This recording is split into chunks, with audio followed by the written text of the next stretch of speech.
नमस्कार, मी अमृता दीक्षित. आम्ही ठाणेकर वृत्तवाहिनीमध्ये आपणा सर्वांचं स्वागत. एक दृष्टिक्षेप आतापर्यंतच्या ठळक घडामोडींवर. भिवंडी शहरात मोठ्या प्रमाणात घरफोडी गुन्ह्यांमध्ये वाढ होत असल्याने पोलीस उपायुक्त शशिकांत बोराडे यांनी परिमंडळ सर्व पोलीस ठाण्यात अधिकाऱ्यांना सतर्क गस्त करून गुन्ह्यात प्रतिबंध व्हावा व घरफोडी चोरी करणाऱ्या गुन्ह्याच्या अनुषंगाने आरोपीला वेळीच जेरबंद करण्याच्या सूचना दिल्या होत्या. त्याच अनुषंगाने शहरातील सीसीटीव्हीच्या फुटेजच्या आधारे तपासामधून आरोपीचा चेहरा निष्पन्न झाला.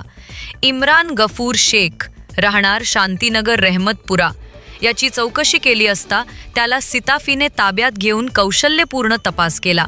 त्याच्याकडून 6 लॅपटॉप हस्तगत करण्यात आले असून शांतीनगर पोलिसांनी घरफोडीतील 3 गुन्ह्यांमधील चोरीस गेलेले 5 लॅपटॉप, निजामपूर पोलीस ठाणे येथील घरफोडीतील गेलेला 1 लॅपटॉप हस्तगत करून एकूण 1 लाख रुपये किमतीचा मुद्देमाल जप्त करण्यात आला. एकूण 5 गुन्हे उघडीस आणले असल्याची माहिती शांतीनगर पोलीस स्टेशनचे पोलीस निरीक्षक विनोद पाटील यांनी दिली आहे.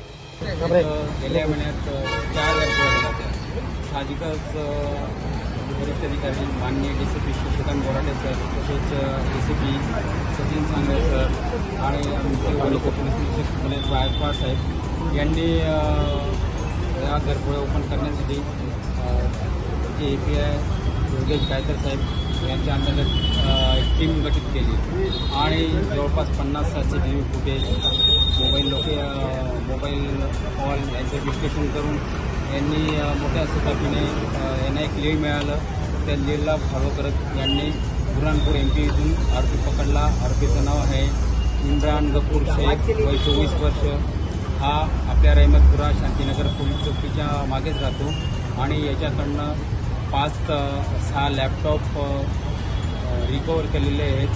जवळपास आमच्या 5 घरफोडीचे गुन्हे म्हणजे शांतीनगर पोलीस स्टेशन येथील 4 आणि निजामपुरा पोलीस स्टेशन येथील 1 असे 5 घरफोडीचे गुन्हे ओपन झालेले आहेत.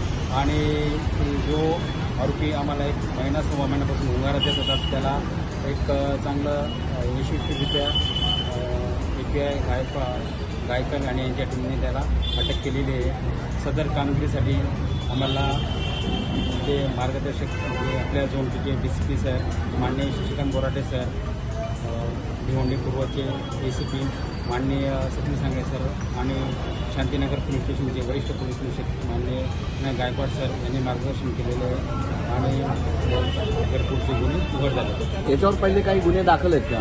नाही, आरोपीवर पहिलेच गुन्हे आहेत आणि प्रमाणे 5 गुन्हे त्याच्यावर आहेत. 5 गुन्हे ओपन झालेले आहेत आणि मुद्देमाल पण रिकव्हर झालेला आहे. किती दिवसाची पोलीस कोठडी ठोकताना त्याला 3 दिवसाची पोलीस कोठडी मिळाली.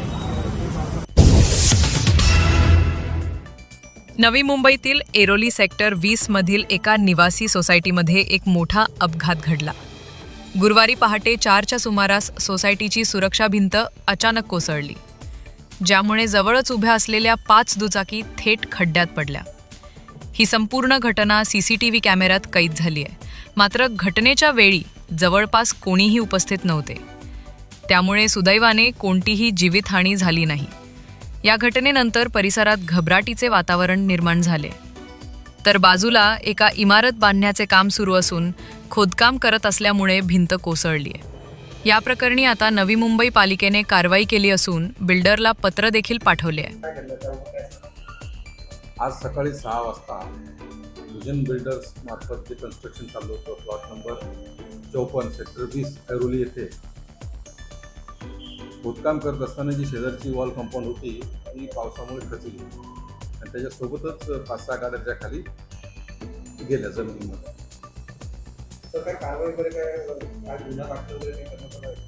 गुन्हा दाखल सध्या तर नाही केला, परंतु आपण त्यांना एक शो कॉज नोटीस दिलेली आहे आणि आपण आपला अहवाल आयुक्तांना आणि टाउन प्लॅनिंग विभागाला पाठवला.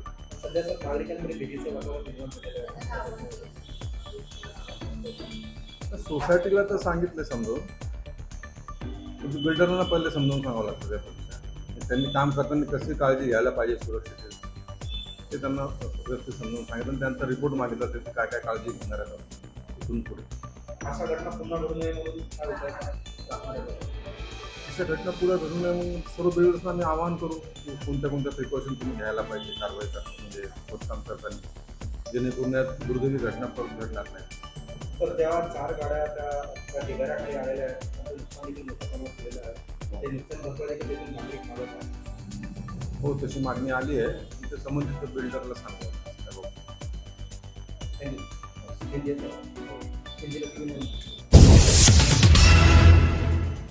ठाणे, मुंब्रा आणि दिविया एकायांची अनधिकृत शाळा असून त्यापैकी फक्त 3 शाळांवर कारवाई करण्यात आली. या शाळांमुळे विद्यार्थ्यांचे शैक्षणिक भवितव्य धोक्यात आले असताना अधिकाऱ्यांच्या संगनमताने या शाळांचे पेव फुटल्याचा आरोप आमदार संजय केरकर यांनी अधिवेशनात केला. या शाळांवर ठोस कारवाई करण्याची गरज असून त्या सील कराव्यात अशी मागणी त्यांनी औचित्याच्या मुद्द्याद्वारे केली. ठाणे, मुंब्रा, दिविया भागात अनधिकृत शाळांची संख्या 81 झाली असून त्यातील 70 शाळा एकट्या दिवियात आहेत. गेल्या 21 महिन्यात दिवियात 39 अनधिकृत शाळांची भर पडली आहे. विशेष म्हणजे या सर्व शाळांच्या संस्था चालकांवर गुन्हे दाखल करूनही फक्त 3 शाळांवरच कारवाई करण्यात आली आहे. या शाळांना 65 कोटींचा दंड ठोठावण्यात आला असून तो अद्याप जमा करण्यात आलेला नाही. या पार्श्वभूमीवर येथील अधिकृत शाळांनी बंद पुकारला होता. तसेच आमदार केळकर यांना भेटून भूमिका मांडली होती. अनधिकृत शाळांमुळे पालकांचे नुकसान तर होतेच, पण विद्यार्थ्यांचेही भविष्यात मोठे नुकसान होणार असल्याने केळकर यांनी अधिवेशनात या शाळांवर ठोस कारवाई करण्याची मागणी केली.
ठाणे महानगरपालिकेचे मालमत्ता कर म्हणजेच प्रॉपर्टी टॅक्स भरण्याचे आवाहन.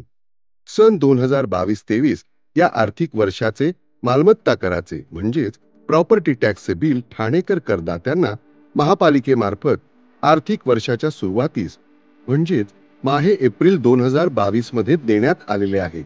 तथापि अद्यापही काही करदात्यांनी मालमत्ता कर महापालिकेकडे जमा केलेला नाही. सध्या आर्थिक वर्षाचा अंतिम टप्पा सुरू झाला आहे. मालमत्ता कर वसुलीसाठी महापालिकेतर्फे कडक कारवाई हाती घेण्यात आली आहे. या अंतर्गत जंगम मालमत्ता, टीव्ही, फ्रीज, वाहन व इतर जप्त करणे तसेच स्थावर मालमत्ता वॉरंट बजावून जप्त करण्यात येत असून मालमत्तेचा जाहीर विक्रीद्वारे लिलाव करून कराची रक्कम वसूल करण्यात येत आहे. मालमत्तेस पाणी पुरवठा करण्यात येणार. राज्यातील अवजड आणि प्रवासी वाहतूकदारांच्या कृती समितीने आंदोलन सुरू केले. त्यानंतर राज्यातील या आंदोलनाला शालेय आणि कर्मचारी वाहतूक सेवा, शहरी वाहतूक सेवा, उबर सेवा आणि लांब पल्ल्याच्या बस, खासगी वाहतुकीच्या विविध क्षेत्रांतून पाठिंबा मिळाला. आता मुंबई कृषी उत्पन्न बाजार समिती व JNPA परिसरातील वाहतूक संघटना देखील सामील झाले आहेत. मात्र हा संप स्थगित करण्यात आला आहे अशा प्रकारे गैरसमज पसरवण्यात आले असल्याचं वाहतूक संघटनांनी स्पष्ट केले आहे. तसेच मागण्या मान्य न झाल्यास चक्काजाम आंदोलन करण्यात येणार असल्याचं वाहतूकदार बचाव कृती समिती महाराष्ट्र राज्य यांच्या वतीने सांगण्यात आले आहे.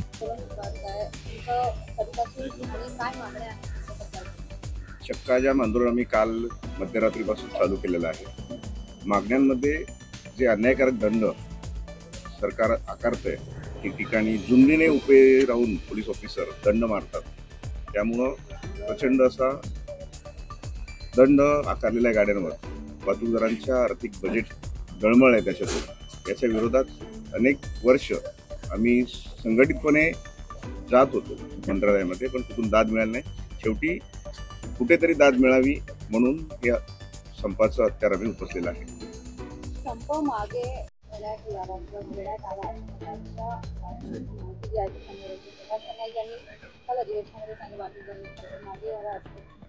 वाहतूकदारांमध्ये आमच्या माल वाहतूकदार संघटनांची कोणतीही चर्चा झाली नाही. जी चर्चा झाली ती बस वाहतूकदारांशी झाली. त्यामुळं मी त्यांना काल स्पष्ट सांगितले की बस वाहतूकदारांचे प्रश्न वेगळे आहेत आणि माल वाहतूकदारांचे प्रश्न आहेत. तर माल वाहतूकदारांच्या संबंधित सर्व पदाधिकाऱ्यांची एक संयुक्त बैठक लावा व्यावसायिकांची आणि त्यांच्यासोबत त्यांचे प्रश्न शेअर करा, त्यातून तोडगा काढता येईल. मुद्दाम संभ्रम निर्माण करण्याचा प्रयत्न होतोय शासनाकडून, जेणेकरून लोकांमध्ये चुकीचा मेसेज जाईल, संपामध्ये फूट पडेल. कारण हा वाहतूकदार कुठेतरी ऐकतो, त्याला वेळ नाही की न्यूज बघायला, कोणाच तरी कानाने ऐकतो आणि बरे इकडे संप मिटणार तिकडे संप मिटणार, आपल्या गाड्या काढा. अशा प्रकारचं आतापर्यंतच्या संपाचा अनुभव आहे. त्यामुळं सरकार याचा फायदा घेत आहे.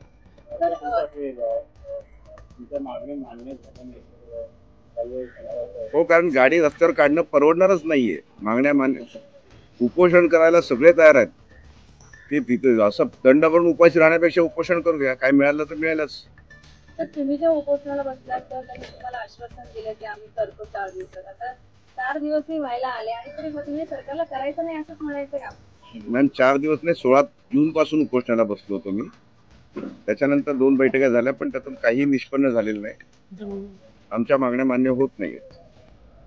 सरकारला ते करायचं नाही असं? हो, करायचं आहे. परवाच्या दिवशी त्यांनी जाहीर केलं की रेव्हेन्यू मिळतोय, रेव्हेन्यूचा पण विचार करावा. म्हणजे आम्ही गुन्हे करायचे असं गुन्हे समजतात, आम्ही गाड्या चालवत होते आणि आमच्यावर दंड आकारून तो रेव्हेन्यू जमा होतोय असा अर्थ होतोय त्याचा. सरकारला महसूल निर्माण करण्याच्या दृष्टिकोनातून ज्या उपाययोजना करणं गरजेचं आहे, कुठेतरी त्यात सरकार अपयशी ठरल्यामुळं आता सरकार हे दंड हा महसूल होऊ शकत नाही.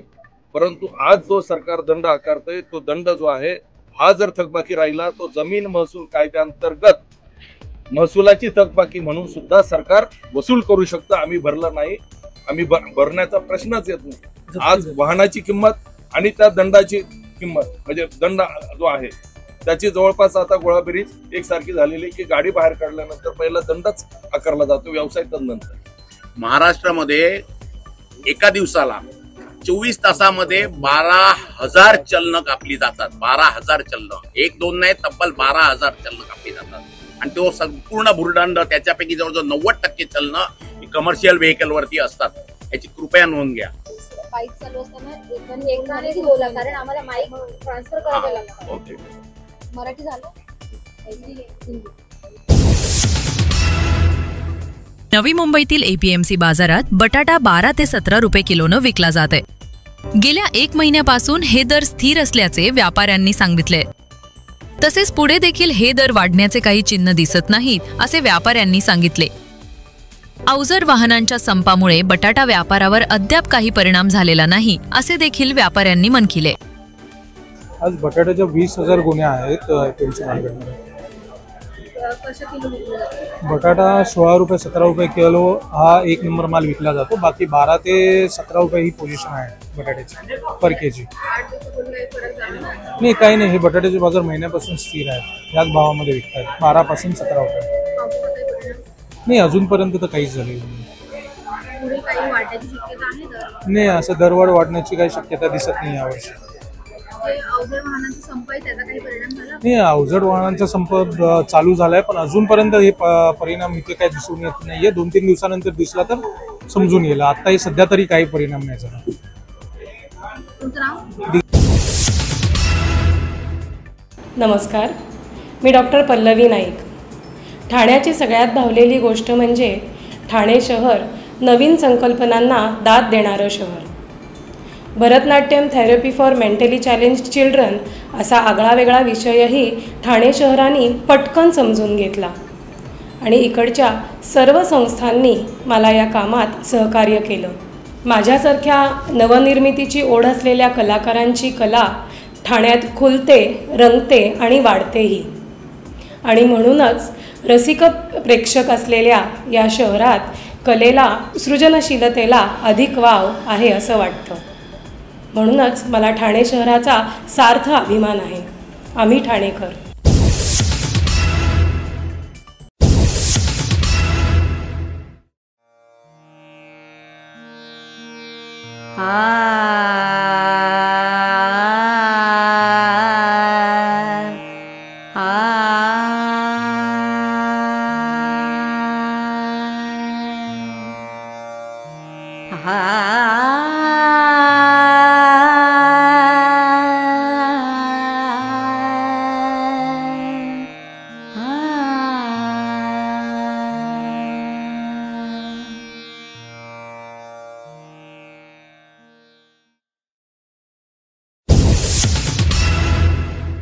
आम्ही ठाणेकर.